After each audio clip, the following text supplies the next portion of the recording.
If I lost my entire photo system tomorrow, no folders, no albums, no structure, nothing, how would I actually start again? Honestly, probably very differently to how most people expect. So in this video, I want to walk you through exactly how I'd rebuild my photo collection from scratch today. What I'd focus on, what I'd ignore, and what I'd do differently this time around. And stay until the end because I'll share the one mindset shift that I genuinely think makes photo organizing feel much easier. I wouldn't try to rebuild everything at once.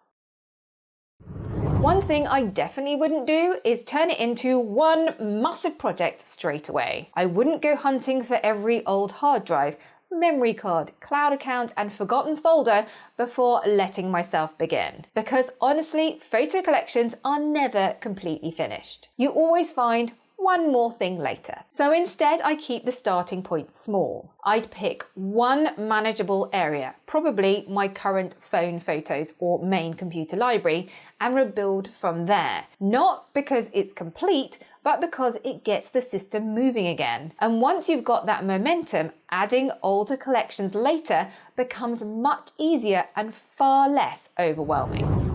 I wouldn't learn everything first. The next thing I wouldn't do is try to learn absolutely everything before taking action. I wouldn't disappear into weeks of research about software, workflows, folder structures, metadata, keywords, backups, and every possible organizing method. Because honestly, that's one of the fastest ways to overwhelm yourself. Instead, I'd learn just enough to take the next step. Maybe it's learning how to import photos properly. Maybe it's understanding albums. Maybe it's learning how to remove duplicates. That's enough for now, because clarity comes from doing, not from research. I would ignore perfection completely. This is a big one. I would completely let go of trying to build the perfect system straight away. No perfect folder structure, no perfect naming convention, no perfectly keyworded archive from day one. Because perfection is where most people get stuck. Instead, I'd focus on something much simpler and usable. Honestly, something as basic as year and month is enough for most people to get started.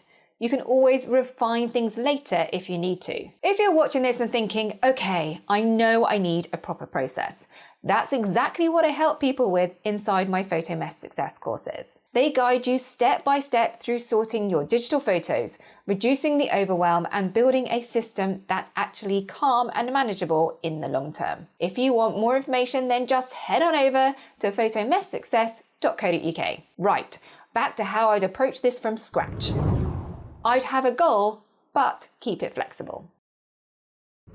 Now, even though I wouldn't try to build a perfect system, I would still have a rough goal, because goals give you direction. I think about what I actually want at the end of all of this. Do I want photos to be searchable, easy to share, easier to back up, less overwhelming? That part matters. But what I wouldn't do is create some rigid master plan that can never change. I'd reduce before I organize.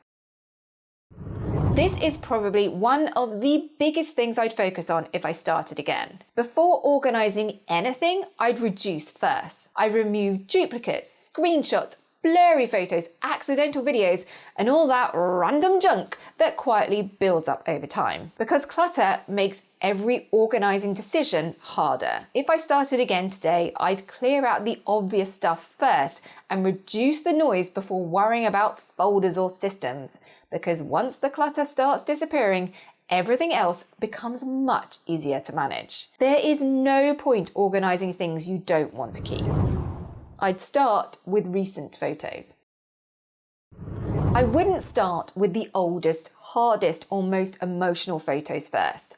That's another mistake I see all the time. People immediately dive into old family archives from 20 or 30 years ago because they feel important. But emotionally and practically, that's often the hardest place to begin. Instead, I'd start with recent photos. They're easier to recognize, easier to sort, and the decisions are usually much faster. I'd build one simple system first. One thing I'd avoid if I started again is trying to use 5 different systems at once. I'd pick one main place to properly manage my photos and build around that first. That might be Apple Photos, Google Photos, Mylio, or something else entirely. And honestly, I think people overestimate how important the tool is in the beginning. What matters far more is having one clear system you consistently use. I'd focus on future me. And finally, I think much more about future me. Not just how I organise the photos now, but how I'm actually going to live with them later. How will I find them when I want a specific memory? How easily can I share them with family? A good photo system should quietly support your life in the background, not create more stress or more admin. Bonus tip. So here's that mindset shift I mentioned at the start. I'd set a timer. Honestly, 10 or 15-minute sessions are far more effective than trying to do everything in one massive weekend clear out, because consistency beats intensity every single time. And over time, those small sessions add up far faster than people expect.